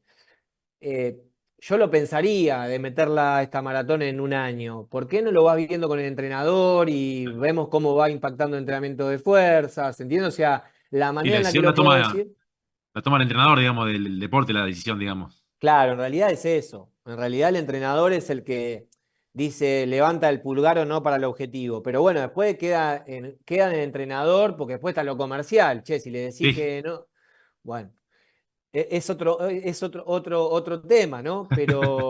Pero a lo que vamos es, hablamos de rendimiento en lo que son los Juegos Olímpicos, en el más alto nivel, y acá estamos hablando de rendimiento en corredores aficionados, por ejemplo. Entonces, eh, es muy importante esto, porque esto nos muestra hacia dónde vamos, ¿sí? Y ustedes traten de llevar lo que yo les voy diciendo a cada uno de sus deportes y ver, bueno, cómo lo pueden ir linkeando, ¿sí? ¿Querías decir algo más, Cristian? ¿O ahí estamos? no, profe, solamente si tenía un ejemplo, nada más eso. Listo, listo. Bueno, después, esto tiene que ver con algo de los requerimientos antropométricos y corporales. Este fue un trabajo que se publicó hace un montón, pero ¿por qué muestro algunos trabajos por más que sean viejos? Porque a mí lo que me importa es la parte pedagógica, ¿sí? Que ustedes puedan entender lo que yo les quiero decir, ¿sí? Y este trabajo, por ejemplo, lo que tuvo de interesante es que se hizo un perfil antropométrico de triatletas de élite, ¿sí? Y triatletas juveniles. ¿Qué se hizo? Además de analizar el perfil antropométrico, se evaluaron determinadas pruebas de rendimiento, que es lo que ustedes pueden ver acá. Miren, no lo vamos a leer todo, pero solamente para que vean. Ustedes acá ven los datos antropométricos, ¿sí? Todo lo que se le evalúa en una antropometría. Pero acá, ¿sí? Esto que le estoy señalando ahí, tienen en natación qué frecuencia de brazada hubo, o sea, cuántos ciclos por minuto hay, cuántos centímetros avanza por brazada de desplazamiento, qué velocidad, ¿se entiende? En 400 lo mismo, cuántas brazadas por minuto, cuántos ciclos por minuto, qué longitud de brazada hay en el desplazamiento, qué velocidad, Se les evalúa en el ciclismo 3 minutos a tope, en el ciclismo que se le evalúa la potencia, y después se le evaluó desde esa potencia la potencia relativa al peso corporal, que era lo que yo les decía. No es lo mismo la potencia que la potencia relativa al peso corporal. Fíjense que los datos son distintos, 275 watts de media y 4.5, que son 4.5 watts por kilogramo de peso corporal, y esto es 275 que produce. Son dos cosas distintas. Y se le evaluó 1000 metros, la velocidad en kilómetros por hora. Entonces, ¿qué hicieron? ¿Qué estuvo lindo acá? Que contrastaron características antropométricas estructurales con el rendimiento. Entonces, ¿qué es lo que vieron? Bueno, vieron que había resultados en pruebas de rendimiento, ¿sí?, que tenían correlaciones altas con las características corporales. ¿Sí? Por ejemplo, acá fíjense, medidas corporales básicas, los diámetros biacromial, bilio crestal. No nos vamos a meter en lo técnico, solamente lo que quiero es que ustedes vean que uno de los hallazgos hizo que correlacionan algunas variables de la composición corporal con determinados aspectos del rendimiento, ¿sí? Tanto en la natación, fíjense en el ciclismo, hay una correlación moderada, significativa o negativa entre el pliegue de la pierna y la potencia crítica solo en las chicas, que el test de carrera a pie se correlacionó negativamente con el porcentaje de masa grasa en ambos sexos, y esto da determinadas conclusiones este trabajo frente al perfil antropométrico contrastado con el rendimiento, que es puntualmente lo que yo les estoy mostrando acá, ¿no? Que el factor de envergadura favorece el rendimiento de la natación. Entonces, bueno, encontrar deportistas que tengan componente de envergadura con una determinada medida, sabemos que eso puede beneficiar a la natación. El porcentaje de masa grasa justamente es un determinante en el rendimiento del triatlón, sobre todo en la carrera a pie.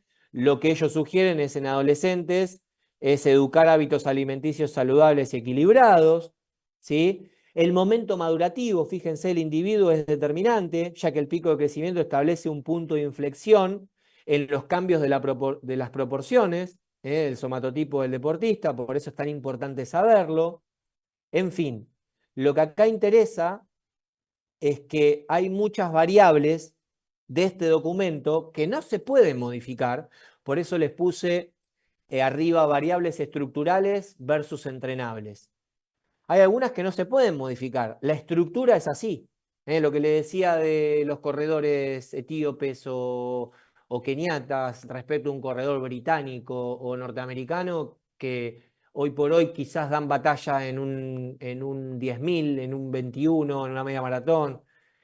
Bueno, hay variables que no pueden modificarse, que tienen que ver con cuestiones estructurales. Pero hay otras, como por ejemplo en este estudio, la adiposidad, la masa corporal, ¿no?, la masa muscular, las circunferencias de los segmentos, que pueden ir modificándose con el tiempo. Por eso, esto es útil de poder identificar en los adolescentes para justamente, ¿no?, en el proceso de especialización, ir a través de esa identificación desarrollando posibles talentos para el deporte. Después sabemos que todo lo que trabajamos con el rendimiento, sabemos que después está el talento, sabemos que hay otros factores que pueden ser el psicológico, que hacen que ese deportista haya brillado y cuando ustedes miran a nivel corporal no condice con la media de las características de esos deportistas. Bueno, no todo es lineal, por suerte, y eso es lo divertido y lo apasionante de esto. Pero, ¿sí?, hay determinadas cuestiones que si se pueden ir analizando desde las etapas de la adolescencia, mejor. ¿Bien? Mejor. Fíjense este estudio también. Acá, ¿qué hicieron? Hicieron un perfil de determinados atributos fisiológicos para triatletas. Entonces, esto es una revisión de la literatura, ¿sí? científica, donde ¿qué hicieron? Lo que hicieron fue ver en determinados estudios, que ustedes los pueden ver en la columnita acá, los autores, los sujetos, la edad, el deporte, el nivel de rendimiento. ¿Qué hicieron? Vieron el consumo de oxígeno que tenían en el running, en el pedestrismo y en el ciclismo los triatletas. Bueno, obviamente aquellos que eran ciclistas solo se evaluaron en el ciclismo. Pero ¿qué hicieron? Se observó que, por ejemplo, triatletas de élite tenían valores comparables a especialistas. ¿Qué son especialistas?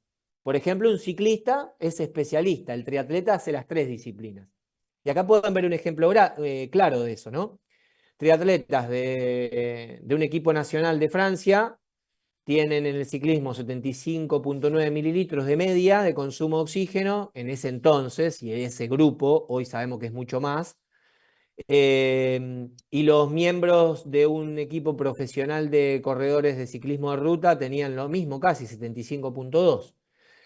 Entonces, ¿qué se hizo acá? Se vio de que el rendimiento depende de múltiples requerimientos fisiológicos, eso es lo que más les quiero mostrar, ¿no? De que acá estamos viendo consumo de oxígeno, estamos viendo velocidad aeróbica máxima o la VAM en corredores, bueno, el pico de potencia en el ciclismo, ¿sí? Y que el consumo de oxígeno no siempre explica el rendimiento. O sea, el consumo de oxígeno, por ejemplo, en deportes de resistencia, no es el único parámetro para hacer un determinante del rendimiento, sino que va a ser muy importante la economía, ¿sí? Que lo vamos a ver después, va a ser importante a la vez qué pico de potencia genera en el ciclismo, qué velocidad aeróbica máxima sostiene en el tiempo, en el caso de analizar la carrera a pie. Acuérdense lo del tiempo límite, de Veronique Vilat, que lo han visto seguro con Juan.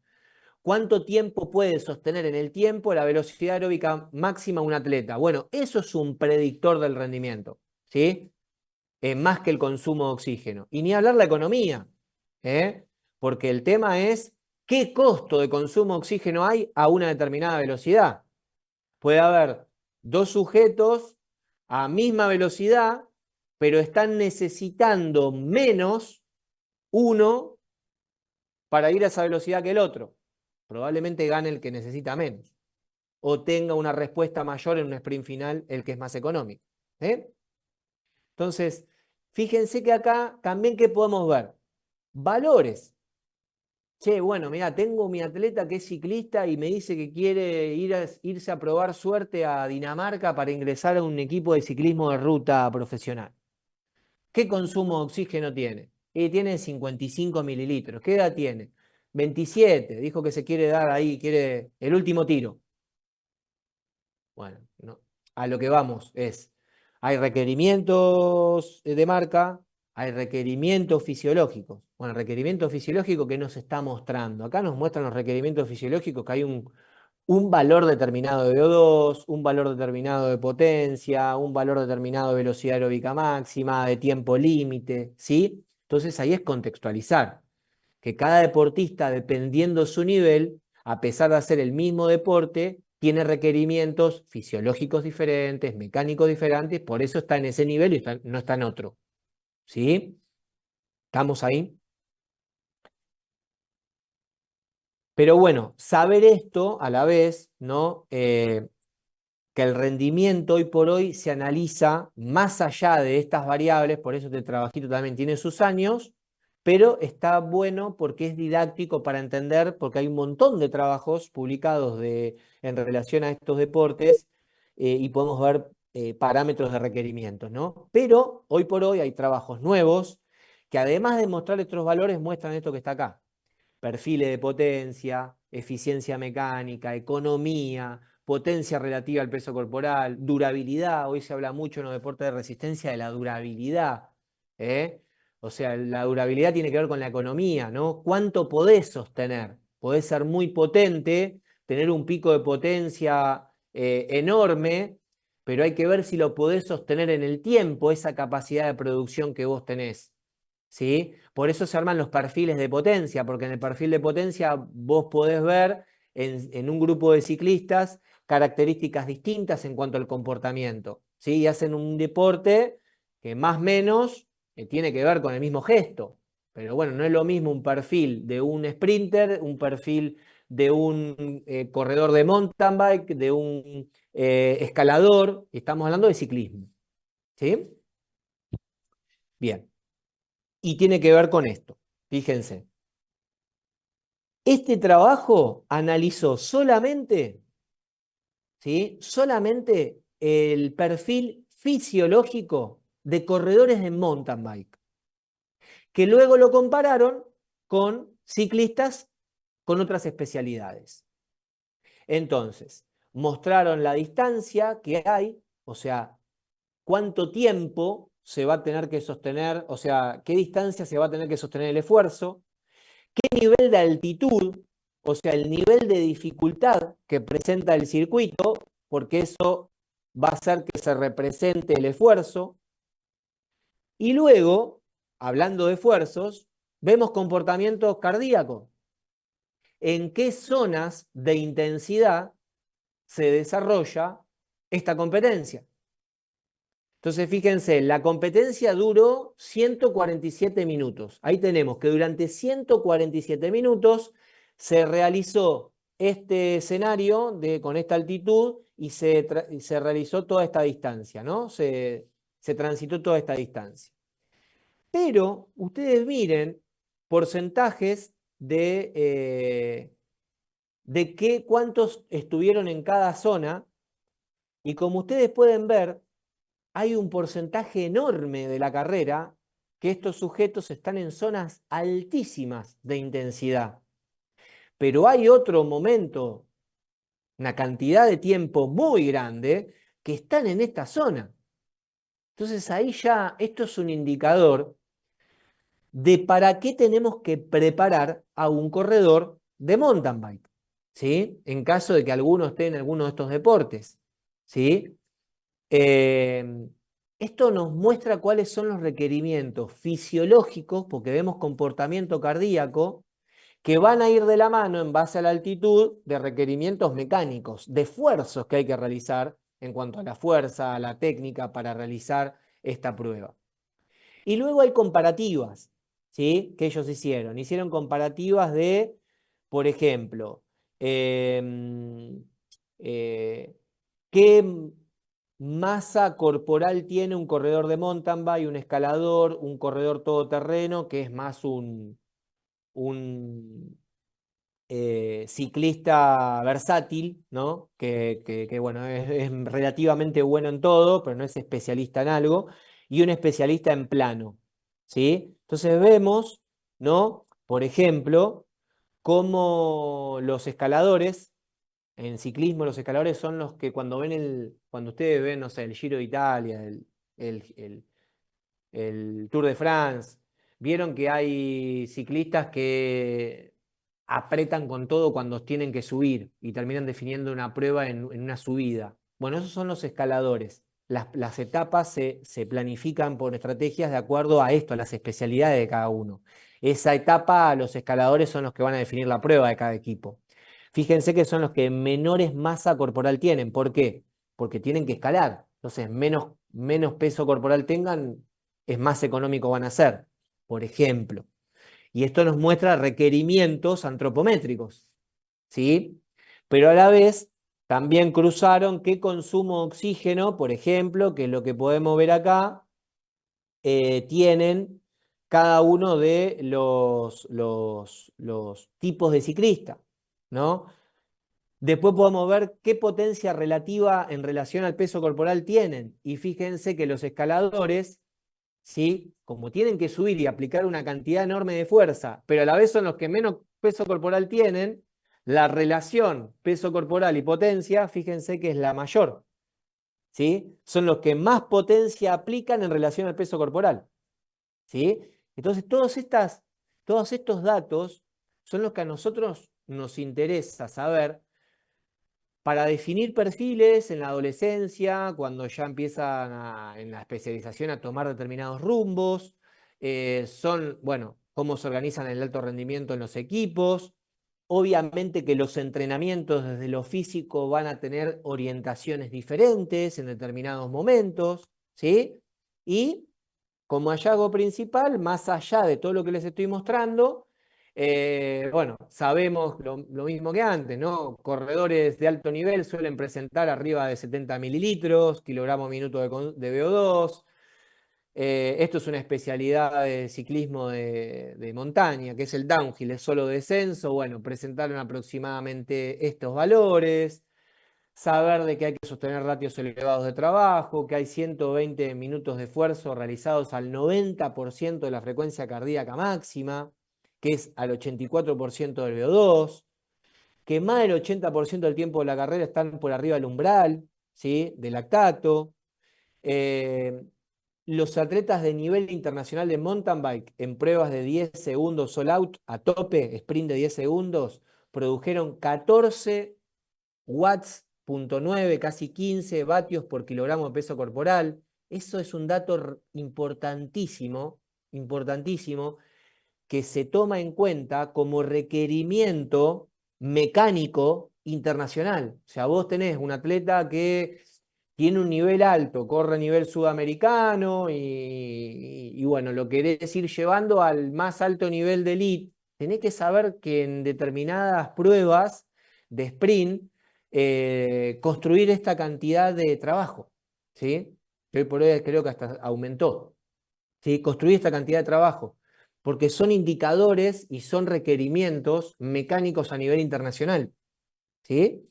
Entonces, como les digo, yo les muestro esto, no es necesario que entiendan o tengan presente todo lo que les digo en cuanto a marcas específicas o datos específicos, pero sí saber de cómo esto aporta a la información del entrenador para diseñar perfiles del deporte y perfil de nuestro atleta para ese deporte, ¿sí? Fíjense esto, qué lindo que está, qué interesante. Esto es un estudio que hizo ya hace varios años, 5 años más o menos, Andrew Jones, en un grupo que juntaron a los mejores corredores de maratón del mundo para romper las 2 horas de maratón. Es un proyecto que había hecho Nike. Y lo que hicieron fue analizar a los mejores corredores del mundo y sacar las medias de todas estas variables. Fíjense acá que tenemos variables mecánicas, variables fisiológicas, ¿sí? Acá vemos requerimientos fisiológicos. Bueno, ¿a qué consumo de oxígeno se desplazan? ¿Sí? ¿Qué consumo de oxígeno tienen? ¿No? ¿Qué de frecuencia cardíaca media tienen en la prueba? El costo, que es lo de acá evaluaron la economía, el costo, o sea, ¿cuál es el costo que ellos tienen para poder desplazarse a una determinada velocidad, a un determinado ritmo? ¿Qué peso corporal tenían de promedio? ¿Qué oscilación vertical? Esto está muy asociado a la fuerza, que es que ellos tienen aproximadamente un 2,92 de fuerzas de reacción del suelo en relación a su peso corporal. ¿Qué quiere decir esto? Que si pesan 50 kilos, 60 kilos, ellos reciben 3 veces más del peso que ellos tienen en cada contacto. Eso expresado en newtons, ¿sí?, es aproximadamente unos 1800 newtons de fuerza en cada contacto. Están 160 milisegundos en el suelo de promedio. Bien, entonces, ¿esto qué indica? Por un lado, que los deportes de resistencia no dependen solo de la parte metabólica, de la parte fisiológica.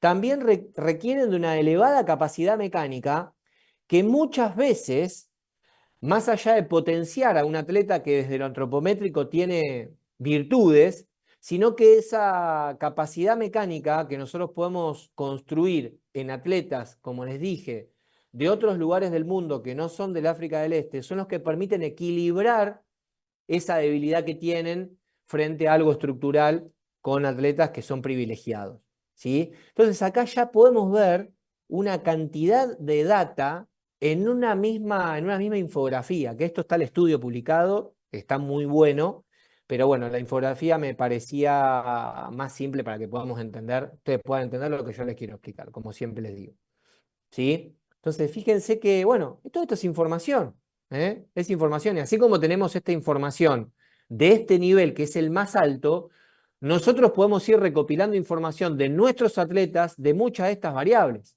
que las podemos medir con dispositivos, ¿eh? Y en base a eso, ir mejorando algunas de estas variables, ¿sí? Hoy con un potenciómetro, por ejemplo, podés medir el tiempo de contacto, como les dije, pueden medir la longitud de la zancada, la oscilación vertical de su propio atleta. Y lo pueden luego comparar el mismo atleta con las mismas carreras en distintos momentos de la preparación de una cantidad de años determinada. Y a ir viendo qué variables ustedes fueron mejorando para que ese atleta tenga una mayor velocidad de desplazamiento, ¿sí? Y para ir cerrando, por ejemplo, esto ya tiene que ver con, ya que hablé recién de la evaluación de los atletas y el perfil individual del atleta, que pueden medirlo a través de un street, también existe esto, ¿no? Que es una evaluación biomecánica y funcional del atleta, donde se le ponen sensores en determinados lugares del cuerpo y se le ponen, por otro lado, dispositivos que hacen estudios, análisis electromiográficos. Entonces nosotros a través de un protocolo de evaluación de la carrera a distintas velocidades podemos ver comportamientos cinemáticos que tienen que ver con el espacio y el tiempo en cuanto a los ángulos de desplazamiento y comportamientos cinéticos que tienen que ver con la parte muscular, de activación muscular y fuerza aplicada, ¿sí? De nuestros deportistas. Entonces ahí ¿qué vemos? Vemos el perfil que tiene nuestro atleta para correr, ¿sí?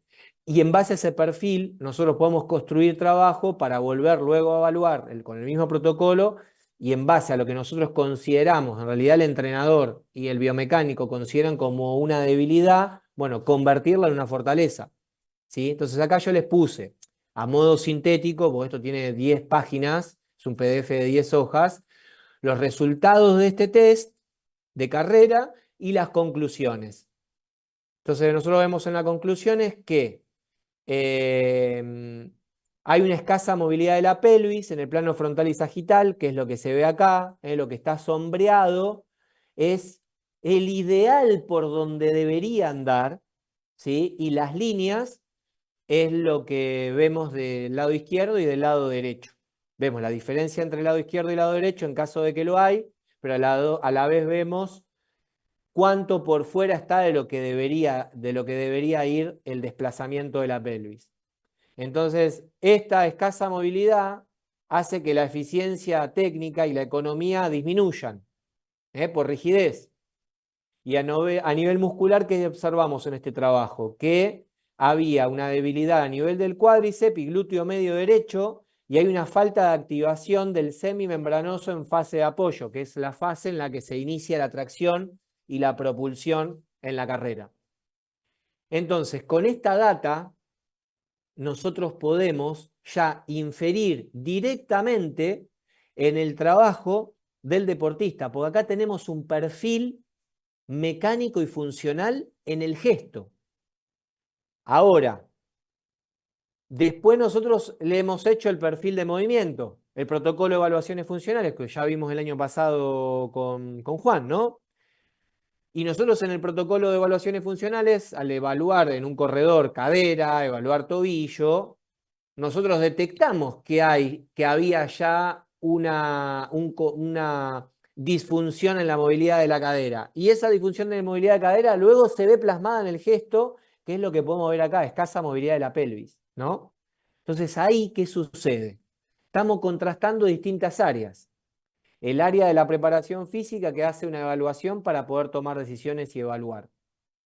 Luego el área física toma información de acá sobre cuáles son los requerimientos individuales del atleta. El área técnica, que es el área del entrenador, toma la información que le da el biomecánico para poder luego llevar a la práctica algún tipo de estrategia para ir modificando este patrón, que va a ser ayudado muchísimo por nosotros de la parte física, que somos los que podemos otorgar mayor estabilidad lumbopélvica para facilitar la movilidad de la cadera, los que podemos darle mayor movilidad a la cadera, incrementar el rango de movimiento, los que podemos trabajar sobre estas debilidades o faltas de activaciones de una pierna, de un músculo de una pierna respecto de la otra. ¿Explico? Entonces, fíjense que, como les puse acá abajo, comprender los requerimientos del deporte es necesario, pero después está en evaluar a nuestro atleta para individualizar el entrenamiento. ¿Sí? Y por último, ya terminamos con esto, lo que más me interesa es que hoy por hoy hay estudios publicados, esto es una revisión que fue hecha en el área de la natación solamente con triatletas, ¿no? En la disciplina de natación, sobre qué lesiones están asociadas a la natación. Entonces, lo que se observó en esta revisión, que justamente juntó la información de distintos estudios y tomaron estas conclusiones, que la mala técnica, además del sobreuso, son una de las principales causas. Ahí ya tenemos algo. Y después, ¿cuáles son las lesiones frecuentes? Entonces, en base a esto y en base a la evaluación que hayamos hecho, que tiene que ver con lo que dije anteriormente, con el perfil que tengamos de nuestro atleta, nosotros vamos también a poder tomar determinadas estrategias para prevenir y reducir el riesgo de estas lesiones. ¿Sí? Esto es lo más importante de este slide. Cada uno en su deporte probablemente encuentre literatura científica donde expliquen justamente o muestren o den algo de información acerca de la etiología de lesiones en los deportes. ¿Sí? Y por último, acá tenemos, para compartirles algo de los deportes de equipo, para quien trabaje en deporte de equipo, por ejemplo, acá se analizaron, es un estudio que se hizo con determinados puestos en el campo, delanteros, mediocampistas, defensores centrales. ¿Y qué se contaron? Se contaron distintas distancias de sprint que se realizan y cantidad de sprints por partido. ¿Sí? Entonces, ustedes fíjense que entre 0 y 5 metros hay tanta cantidad de sprints en tales puestos. Entre 5 y 10 metros, bueno, hay tanta cantidad de sprints en cada uno de los puestos. ¿Y esto qué es? Son requerimientos mecánicos en un deporte de situación como lo es el fútbol, ¿sí? Que nos van a representar los esfuerzos que hay de este tipo en un partido. ¿Sí? Después, se compararon en amistosos, en partidos formales amistosos y en espacios reducidos, qué distancia se cubre por hora. Y esto nos muestra, ¿no?, de que, por ejemplo, en los espacios reducidos se cubre mayor distancia por hora que en un partido formal, por ejemplo. ¿Y a qué se va con esto? Y a la vez los kilómetros por hora en las zonas de velocidad, ¿no? ¿A qué voy con esto? Que muchas veces en los deportes de equipo se suelen representar o hacer determinadas acciones o actividades jugadas que no cumplen con los requerimientos reales del partido. ¿Sí? Como por ejemplo cantidad de sprints, de zonas de velocidad, como por ejemplo en cantidad de aceleraciones, de desaceleraciones. Y ha pasado, ahora ya porque está monitoreado a través del GPS, pero ha pasado hace mucho tiempo atrás, de al no tener la posibilidad de cuantificar los esfuerzos, se generaban lesiones o sobrecargas muy grandes haciendo espacios reducidos, justamente por esto, porque el nivel de intensidad en determinadas acciones o la repetición constante de determinadas acciones en poco tiempo, al no existir eso en un partido, generaba una determinada sobrecarga. Entonces, más que nada lo que quería mostrarles era eso, que ustedes vean que también en los deportes de equipo, hoy por hoy tenemos eso, ¿sí? Miren acá, acá hay una gran cantidad de variables que se analizan. Los RIES son la cantidad de acciones de alta intensidad que se realizan en 21 segundos menos. Y se lo considera como esfuerzos a todas acciones mayores a 13 kilómetros por hora de desplazamiento o arranque, frenos, saltos, todo lo que sea alta intensidad. Entonces nosotros ahí podemos ver, por ejemplo, en espacios reducidos, que la cantidad de RIES es